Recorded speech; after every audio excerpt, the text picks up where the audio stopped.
Hi everyone! Today I'm going to be giving you 10 non-new book recommendations. I got this idea from Danny Dabbles. I will link her channel down below. She does these non-new book recommendations and also non-new books she wants to read, and I just thought that was a really cool idea. So I have picked 10 books off of my shelves that have come out either 3 or more years ago, and I have one honorable mention that kind of goes with one of the books that I'm going to talk about. So first I'm going to start with a Stephen King book. This was written under his pseudonym Richard Bachman. This is the only Stephen King book that I have given a 5-star yet. I have read 5 of his books, and like I said, this is my only 5-star.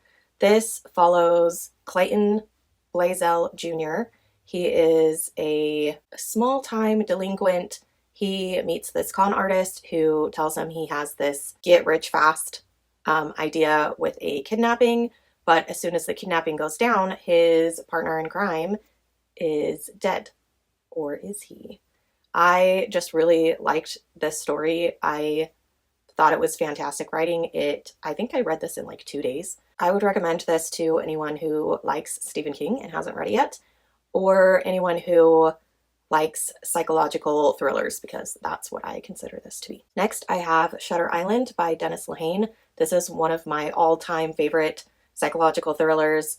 I also love the movie. I think it's one of the most perfect adaptations there is. This follows a U.S. Marshal who goes with his partner to this remote island where they have a hospital for the criminally insane, and he's doing this investigation, and things happen from there. It is very intense. It's very mind-bendy. I love some of the quotes in this. I think that this is just a brilliant book as it is, and I would consider this a little more horror-y than Blaze. Next, I have Timeline by Michael Crichton. This is a sci-fi time travel semi-historical book. It is about a group of scientists that learn how to go back in time, and they do so, and then they have to figure out how to get back into the present.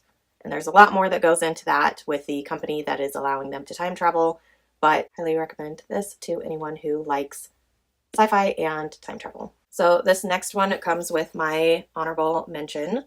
We have Sea of Rust by C. Robert Cargill and Day Zero, which is the prequel to Sea of Rust. I did read Sea of Rust first and then Day Zero. I don't think the order really matters.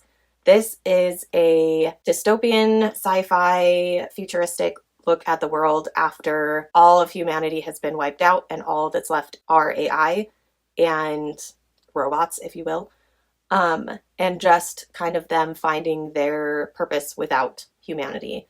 This does have a lot of language. I'm going to warn you about that ahead of time. I know that some people don't like language in their books, and this has a lot of it, but I think this story was fantastic, and it is one of my favorite sci-fi novels of all time. And to tell you a little bit about the prequel, this is basically right before all of humanity is wiped out. So, spoilers, any human character in this dies. But this, oh man, if you liked Calvin and Hobbes, the comic, this was like sci-fi Calvin and Hobbes to me. It was so good, except for the human boy isn't as like mischievous as Calvin was.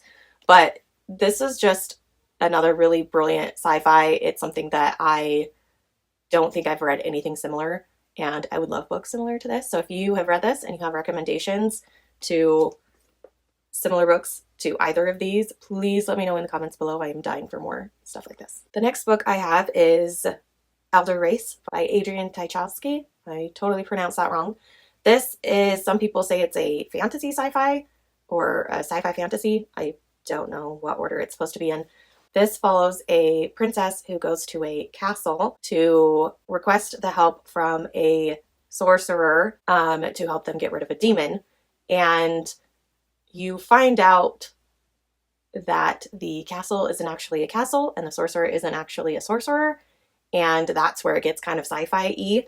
But this was just a really fun read. It's very short. and I really enjoyed this. This is the most recent release on my list. This came out in 2021, but it's still a really good one, and I think more people should pick it up. So the next one on my list is my fantasy recommendation. This is Driftwood by Marie Brennan. She is really well known for her Lady Trent series, which I have not read. I have the first volume, and I will get to it eventually.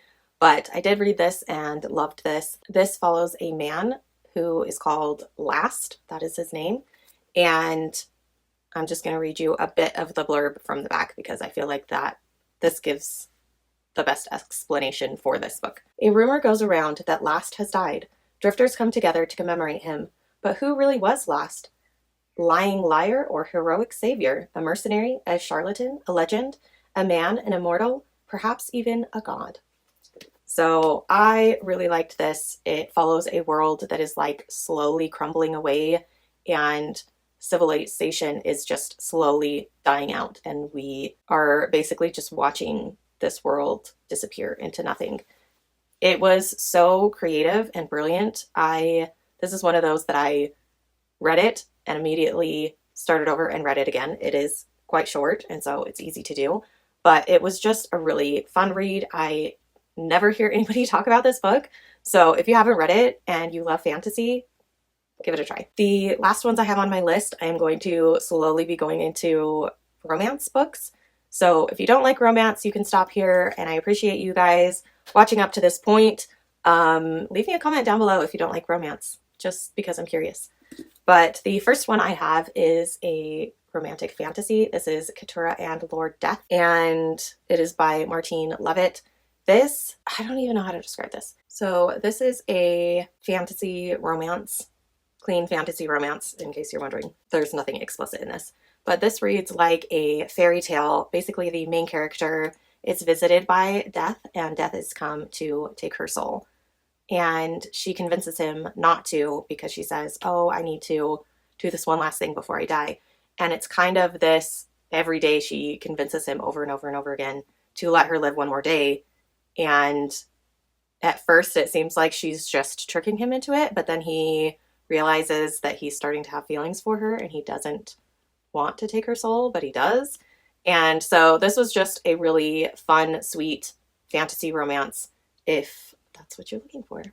Next, I have a historical romance. This is a clean, older characters romance. The Valley's Secret by Josie Kilpack. This follows a widow who is lower class. She works in various kitchens to make money for her children, and the valet that she runs into one day who isn't who he says he is. This is just a really sweet romance. I love that the characters are older, and I think they're like in their late 30s, early 40s.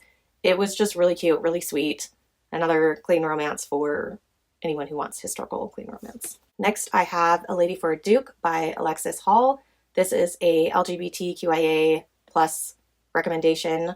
It follows a trans female, and it is a historical romance. This is another one of those really sweet, lots of pining. It does have open door romance. So if that's not something you're into, or if you don't want to read something that's LGBT, then you don't have to. But if you want to celebrate Pride with a historical romance, I highly recommend this. And lastly, I have an indie published fantasy romance. This is one of my favorite romance novels of all time. It is Radiance by Grace Draven. It's actually the first in a series, but you can read it as a standalone. This follows two different characters from different fantastical species and their arranged marriage that they have with each other. This has some of the best like banter and just funny moments and sweet moments and romantic moments. Like, I really, really loved this romance. If you haven't read it, please pick it up, or just anything Grace Draven. She is an amazing writer and I love her books so much. So that is it for my non-new recommendations. What are some recommendations that you guys have? Put them in the comments down below and we can just tell everybody some of the books that we love that have not come out recently. Let me know if there are any that I mentioned that you want to try out, and I will see you in my next video. Bye!